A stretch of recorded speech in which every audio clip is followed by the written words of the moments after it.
Okay, good morning to all of you. आज के computer graphics की इस क्लास में हम लोग जो टॉपिक देख रहे हैं उसका नाम है 3D ग्राफिक्स। 3D ग्राफिक्स के अंदर हम लोग जो पहला यूनिट देख रहे हैं जिसका नाम है 3D ट्रांसफॉर्मेशन। तो उस 3D ट्रांसफॉर्मेशन का मैंने बताया था कि टोटल 5 टाइप्स होते हैं, जिसमें से पहला ट्रांसलेशन था, दूसरा रोटेशन था और तीसरा स्केलिंग, चौथा रिफ्लेक्शन और पांचवा शेयरिंग। ये 5 टाइप मैंने बताया था। तो उसमें से हम लोग तीसरा टाइप स्केलिंग आज पढ़ने जा रहे हैं। इसके पहले हम लोग ट्रांसलेशन और रोटेशन ऑलरेडी देख चुके हैं। मैंने आप लोगों को पहले ही ये बताया है कि चाहे हम लोग 3D का कोई भी कुछ भी पढ़े, अगर हमारा 2D कॉन्सेप्ट क्लियर नहीं है तो फिर ये नहीं बनेगा। ठीक है, तो इसलिए 2D को मैंने विशेष ध्यान दिया था। 2D पर मैंने आप लोगों को बहुत फोकस करवाया था। ठीक है, आई होप कि सभी को याद भी होगा, क्योंकि अब आप देख रहे होंगे कि 3D का जब मैंने ट्रांसलेशन बताया, रोटेशन बताया, हर जगह आप यही देख रहे थे कि आप 2D में जो पढ़े थे उसी का इम्प्लीमेंटेशन हो रहा था यहाँ पर। ठीक है, तो यहाँ भी स्केलिंग में भी वही काम होगा। 2D स्केलिंग में आपने जो पढ़ा है उसी का इम्प्लीमेंटेशन है। ठीक है, हाँ, अब यहाँ टाइप्स का डिफरेंस हो सकता है, जैसे कि वहां पर रोटेशन था 2D पे था। ठीक है, 2D में हम लोग नॉर्मल रोटेशन का मतलब सिर्फ एक ही टाइप था। ठीक है, लेकिन यहाँ पाए तो हम रोटेशन अलग अलग एक्स एक्सिस के अलॉन्ग, वाई एक्सिस के अलॉन्ग, जेड एक्सिस के अलॉन्ग अलग, ये चेंजेस हो सकता है। ठीक है, बट मीनिंग जो है, कॉन्सेप्ट जो है वो चेंज नहीं होगा। ठीक है, तो स्केलिंग की जब हम बात करते हैं, स्क्रीन शेयर है, आप लोग देख भी रहे हैं, आप लोग को दिख रहा है स्केलिंग। स्केलिंग क्या होता है आप सभी को पता है। ठीक है, कि स्केलिंग में हमारे जो ऑब्जेक्ट है, ठीक है,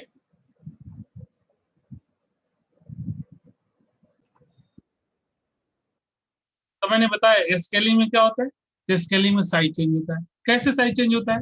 देखिए, जो साइज रहता है ना, वो क्या करता है, मल्टी या तो 2 टाइम, 2 यूनिट, 3 यूनिट, 4 यूनिट, इसके अकॉर्डिंग वो मल्टीप्लाई में होकर साइज चेंज होता है। ठीक है, जैसे कि मान लो ये दिया हुआ है, ये चूंकि 3D में है। मैं आप लोग को पहले ही बता चुका हूं कि 3D में सिंपल पेज पर किसी भी डायग्राम को परफेक्टली दिखा पाना संभव नहीं। पेज पे हम लोग सिर्फ 2D के डायग्राम को ही 2D पर ही हम लोग शो कर सकते हैं। 3D वाले किसी भी डायग्राम को हम लोग 2D पर परफेक्टली शो नहीं कर सकते, क्योंकि इसकी आप लोग सब कुछ जानते हैं कि 3D की प्रॉपर्टी क्या होती है। ठीक है, तो इसकी हाइट, लंबाई, चौड़ाई, ऊंचाई, ऐसे सब समझो अपनी भाषा में तीनों चीज होता है तब 3D होता है। ठीक है, हाइट, विड्थ एंड लेंथ तीनों होगा तब। तो यहाँ पर क्या होता है, यहाँ पर क्या होगा कि आपका जो हाइट, विड्थ और लेंथ की जब बात होगी, तो यहाँ पर आप किसी दो को ही दिखा पाएंगे, आप तीनों को नहीं दिखा पाएंगे, क्योंकि ये आपका पेपर है। पेपर पे तीनों चीज, अब मान लो जेड एक्सिस को कहाँ दिखेगा, हवा में नहीं ना दिखेगा।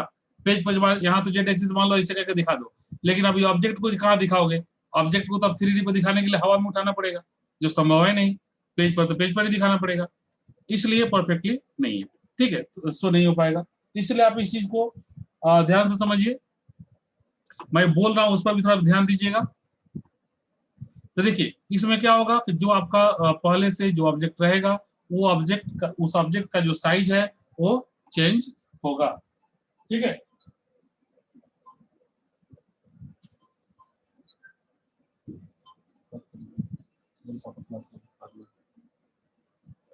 ठीक है, तो अब यहाँ पे ध्यान दीजिए। अब यहाँ पे कह रहा है, जैसे एक एग्जांपल आपको दिखाया कि ये है, और इसका इसका देखिए साइज चेंज होने के बाद ये हो गया। और आप लोग को याद होगा 2D में कि यहाँ पर एक्स एक्सिस के अलॉन्ग जो चेंज हो रहा था उसको हम एस एक्स बोलते थे, वाई एक्सिस के अलॉन्ग एस वाई और जेड एक्सिस के अलॉन्ग एस जेड इंडिकेट करते थे। सॉरी, 2D में एक्स और वाई एक्सिस के अलॉन्ग होता था, एक्स एक्सिस के along S X, Y axis के अलॉन्ग एस वाई। ठीक है,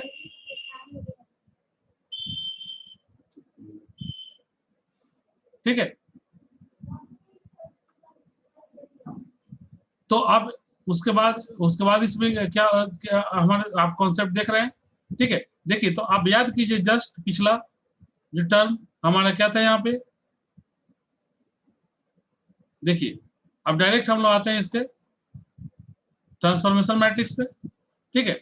मतलब स्केलिंग का जो ट्रांसफॉर्मेशन मैट्रिक्स हमारा जो था, ठीक है, देखिए वहां का याद कीजिए, यही सही था ना, Sx0 पहले हम लोग वहां पे क्या लिखते थे 2D में, 2D में हम लोग लिखते थे Sx0 0 Sy, ये लिखते थे क्योंकि ये 2D था। इसका होमोजेनियस फॉर्म में चेंज किए तो क्या किए, एक तो 0 0 यहाँ पर बढ़ गया, 0 0 1 कर दिए, ये हो गया, ठीक है।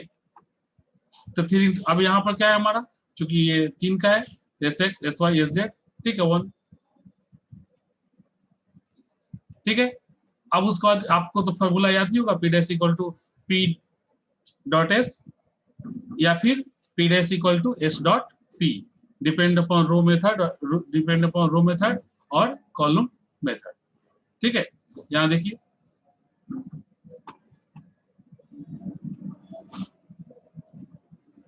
देखिए आ गया, ठीक है। यहाँ देखिए P dash equal to S dot P, ये रो मेथड, रो मेथड और कॉलम मेथड दोनों बस उसी का मेन है आपका ट्रांसफॉर्मेशन मैट्रिक्स निकालना। एक बार ट्रांसफॉर्मेशन मैट्रिक्स निकाल लिए, बस बात खत्म। उसके बाद तो सिंपली ये P dash equal to S dot P according row और P dash equal to S P dot S according to column, ठीक है। आप इसको बस यूज करिए, फॉर्मूला पुट करिए, जो आपको न्यूमेरिकल अगर एग्जाम में दे दिया गया, सपोज करिए, हालांकि 3D से न्यूमेरिकल नहीं दिया जाता है, 2D से न्यूमेरिकल दिया जाता है, ठीक है। लेकिन अगर सपोज करो कि दे दिया गया तो क्या करोगे, बस तीनों वैल्यू फाइंड आउट करो, वैल्यू पुट करो, ठीक है। ये आपको इक्वेशन पता है, कैलकुलेट करो, रिजल्ट फाइंड आउट करो, ठीक है। और देखिए यहाँ पे एक और चीज दिया है, in 2D we have seen x dash equal to x dot sx, y dash equal to y dot sy. Similarly, in 3D we can write x dash equal to x dot sx, y dash equal to y dot sy और z dash equal to z dot sx। इसी equation से, इसी तीनों equation से हमारा क्या क्या निकला है, हमारा इसी तीनों इक्वेशन से जो है वो हमारा निकला है ये ट्रांसफॉर्मेशन मैट्रिक्स, ठीक है। ट्रांसफॉर्मेशन मैट्रिक्स जो हमारा निकला है वो इसी इक्वेशन से निकला, आप लोग याद होगा 2D में जैसे आप लोग देखते थे, 2D में जो लिखते थे x dash equal to x dot sx, ठीक है, और फिर y dash equal to y dot sy, ठीक है, ये लिखते थे। और इसी से इक्वेशन, इसी से ट्रांसफॉर्मेशन मैट्रिक्स फाइंड आउट करते थे। तो उसी तरह यहाँ एक और हो गया z dash equal to z dot sz, ये तीन हो गया। अब यहाँ ट्रांसफॉर्मेशन मैट्रिक्स हम जो निकाले हैं, चलिए हम लिख कर दिखा देते हैं कैसे लिखेंगे। x डैश से लिखेंगे तो पहले हमारा क्या हो जाएगा sx, क्योंकि देखिए यहाँ x कोफिशिएंट का sx, y का 0 है, z का 0 है। फिर देखो y में आते हैं, x का 0 है, y का क्या है sy और z का 0 है। फिर z में आते हैं तो x 0 है, देखिए इसमें x 0 है, y 0 है और z का है sz, ठीक है। तो ये हमारा हम क्या मैट्रिक्स फॉर्म हो गया। और इसी को हम जब हम लोग होमोजेनियस फॉर्म में लिखेंगे तो क्या हो जाएगा, 4 into 4 मैट्रिक्स में करेंगे इसको,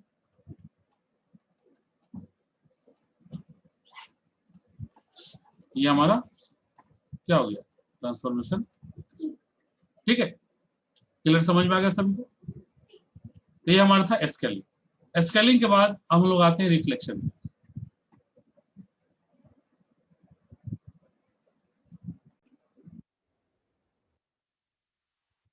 ओके, तो अब हम लोग देखते हैं जा रहे हैं रिफ्लेक्शन। तो ये 3D रिफ्लेक्शन क्या होता है, अब इसके बारे में हम लोग बात करते हैं। तो 3D रिफ्लेक्शन की जब हम लोग बात करते हैं तो रिफ्लेक्शन में जो सबसे जो पहले बात आती है, आप लोग को याद होगा कि रिफ्लेक्शन जब भी होता है तो किसी न किसी एक्सिस के अलॉन्ग होता है, आपने 2D में पढ़ा था, ठीक है। वहां पे आपने रिफ्लेक्शन का आपने डिफरेंट डिफरेंट टाइप भी देखा था, एक्स एक्सिस के अलॉन्ग, वाई एक्सिस के अलॉन्ग, ओरिजिन के अलॉन्ग, याद होगा आप लोगों को सब। फिर आपने देखा था एक्स वाई प्लेन के अलॉन्ग, एक्स वाई लाइन के अलॉन्ग स्ट्रेट लाइन, ठीक है। फिर आपका सॉरी एक्स वाई नहीं, Y equal to X straight line के अलॉन्ग, फिर आपने देखा था रिफ्लेक्शन। फिर आपने देखा था reflection Y equal to minus X जो स्ट्रेट लाइन था उसके अलॉन्ग, ठीक है। ये सब आपने वहां पर देखा था।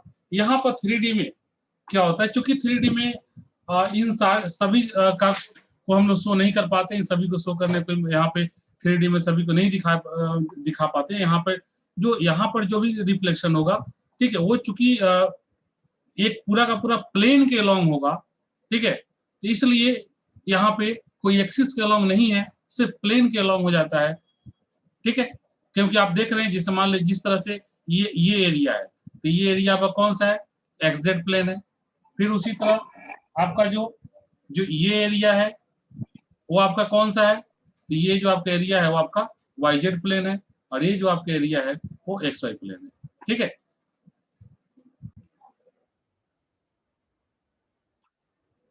ठीक है, तो प्लेन के अलोंग होता है। अब यहाँ एग्जांपल के तौर पर आप देखिए, जैसे कि ये हमारा एक पॉइंट है पी, ठीक है, पॉइंट पी है, इसका एक्स हमारा जो कोऑर्डिनेट पोजीशन है वो है एक्स वाई जेड, ठीक है। अब ये एक्स वाई नहीं, एक्स जेड प्लेन के अलोंग, ये एक्स जेड प्लेन के अलोंग रिफ्लेक्ट हो रहा है। ध्यान दीजिएगा, मैंने आप लोग को पहले क्या 2D में क्या बताया था, ये एक्सिस के अलोंग होता है रिफ्लेक्शन, लेकिन मैं यहाँ पे 3D में क्या बता रहा हूँ, प्लेन के अलोंग होगा रिफ्लेक्शन, ठीक है। तो यहाँ पर प्लेन के अलोंग, क्योंकि एक्स वाई में हम लोग सिर्फ वहां अगर प्लेन की बात करें तो एक ही प्लेन होता है, इसीलिए वहां एक्सिस के अबाउट हम लोग लेते हैं। लेकिन यहाँ पर क्या कितना 3 प्लेन बन जाएगा, जो मैंने अभी आप लोग बताया, ठीक है। तो यहाँ पर जो रिफ्लेक्शन होता है वो प्लेन के अलोंग होता है, क्योंकि जो आपका ऑब्जेक्ट होता है वो किसी सरफेस पर नहीं होता है, वो एक ऐसे वो जो ऑब्जेक्ट होगा वो एक स्पेस में होगा, ठीक है। मतलब ये कह सकते हैं जो ऑब्जेक्ट होगा वो स्पेस में होगा, ठीक है।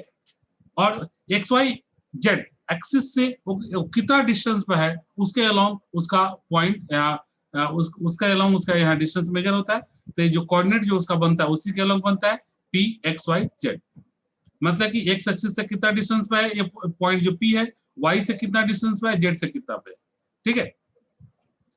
अब यहाँ पे देखिए, जब हम एक्स वाई प्लेन के अलोंग, आप सभी को पता है कि जो आईना जब आप सामने रखोगे तो जब आप एक तरफ से देखोगे तो जितना आप आईना से दूरी पर हो उतना ही दूरी में पीछे आपका आपका इमेज बनेगा, ये आप सभी को पता है। तो यहाँ पर भी देखिए वही काम होगा।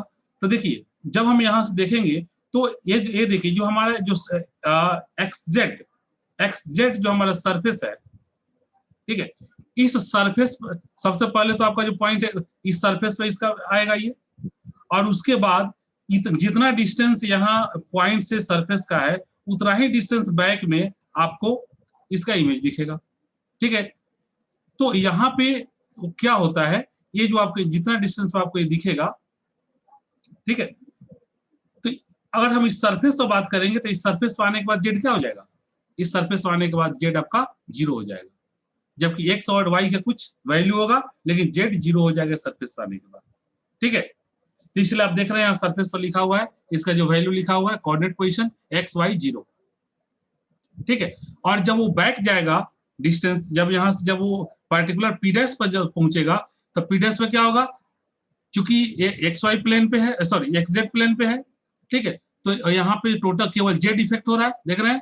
तो जेड इतना जेड माइनस नीचे जा रहा है, माइनस में जा रहा है, तो इसका जो फाइनल जो बनेगा वो क्या पी डैश इक्वल टू क्या हो जाएगा, एक्स डैश वाई डैश और जेड डैश, ये जो आएगा तो उसमें आपका यहाँ पर जो फाइनल जो वैल्यू होगा वो आपका हो जाएगा एक्स वाई और माइनस जेड, एक्स वाई और माइनस जेड।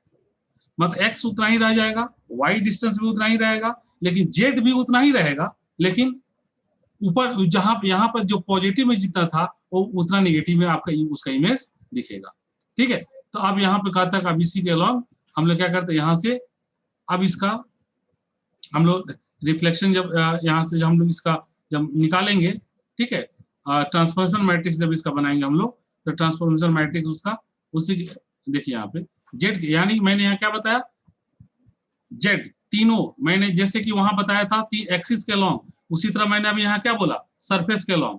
तो सरफेस के अलोंग करेंगे तो क्या था, तीन तीन यहाँ बनेगा, एक हो गया हमारा जिसे एक्स जेड के अलोंग, दूसरा हो जाएगा क्या वाई जेड के अलोंग, और तीसरा हो जाएगा एक्स जेड के अलोंग, ठीक है। तो यहाँ एक तो आपको बताया गया है, ठीक है, उसी से बाकी सब क्लियर हो जाएगा।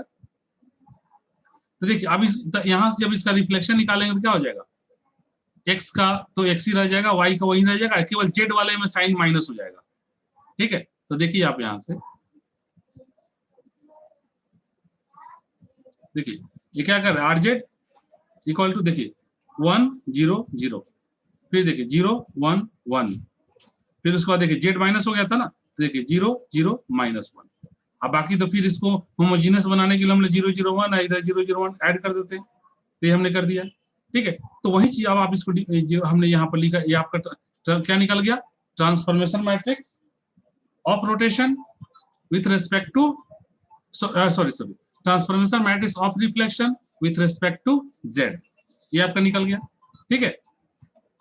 डिफिनेशन क्या कर रहा है, देखिए डिफिनेशन में कर रहा है, अ 3D reflection can be perform, ठीक है, rotated to a selected referential axis or with respect to a selected reference plane, ठीक है। Reflection rotation to a given axis are equivalent to 180 degree, ठीक है। 180 डिग्री पे होता है, यही रीजन है, जब यहाँ रखा है 180 पाएगा तभी ना यहाँ नीचे निगेटिव हो जाएगा भाई लोग, मान लो यहाँ z प्लस है तो 180 पे तभी ना जाके निगेटिव हो जाएगा, ठीक है। रोटेशन अबाउट z एक्सिस, आपका reflection with respect to a plane are equivalent to 180 degree rotation in a 4 dimensional plane, ये यही 4 डायमेंशनल, ठीक है। आई कर रहा है consider a point p xyz, ठीक है, the reflection of this point with respect to xy plane is given by the position x dash p dash xy minus z shown in यहाँ with respect to xz plane, xy नहीं होगा, xz plane होगा, ठीक है, xz plane, ठीक है। Matrix representation यहाँ मैंने निकाल ही दिया, यहाँ पर कॉन्सेप्ट क्लियर हो चुका है, ठीक है। अब हमें क्या करना है, तो बस फॉर्मूला का अप्लाई कर देना है, और फॉर्मूला पे क्या होता है, देखिए फॉर्मूला में कुछ नहीं, बस यहाँ p dash equal to p dot rz, ठीक है। कॉलम में है तो, और रो में जाएगा, रो में है तो, और कॉलम में जाएगा तो क्या करेंगे, p dash equal to rz dot p कर देंगे, ठीक है। ये तो आप लोग आता ही है, इसमें मुझे ज्यादा बोलने की बताने की कुछ जरूरत नहीं है, या आप अच्छी तरह से कॉन्सेप्ट आप लोग क्लियर है, ठीक है। ये तो ये हमारा जस्ट हमने एक के अबाउट यहाँ बताया है, उसी तरह से आप अकॉर्डिंग टू रिक्वायरमेंट आप बाकी दोनों प्लेन के अलोंग निकाल सकते हैं, ठीक है। और हालांकि उसकी जरूरत नहीं, आप एक के अलोंग निकाल के छोड़ दीजिए, क्योंकि सब में वही होगा। क्या होगा, अगर हम एक्स एक्सिस के अलोंग जाएंगे तो क्या होगा, देखिए उसका रिफ्लेक्शन मैट्रिक्स में क्या हो जाएगा, यहाँ पे सिर्फ एक्स वाला -1 हो जाएगा, वाई के रेस्पेक्ट में जाएगा तो वाई वाला -1 हो जाएगा, बाकी सब 1 रहेगा। जैसे जेड में गए हैं तो जेड वाला -1 है, बाकी सब 1 है, ठीक है। बस इतना ही चेंज होगा। और उसके बाद है हमारा शेयरिंग, ठीक है। तो चलिए शेयरिंग आपको ये स्क्रीन शेयर है, आपको यहाँ पर दिख रहा है, ठीक है। इसके बारे में हम लोग नेक्स्ट क्लास में डिस्कस कर लेंगे, और उसके बाद हम लोग इसका जो नेक्स्ट टॉपिक है प्रोजेक्शन, उसको शुरू करेंगे। आज हम यहीं पर देते हैं। Okay, thank you.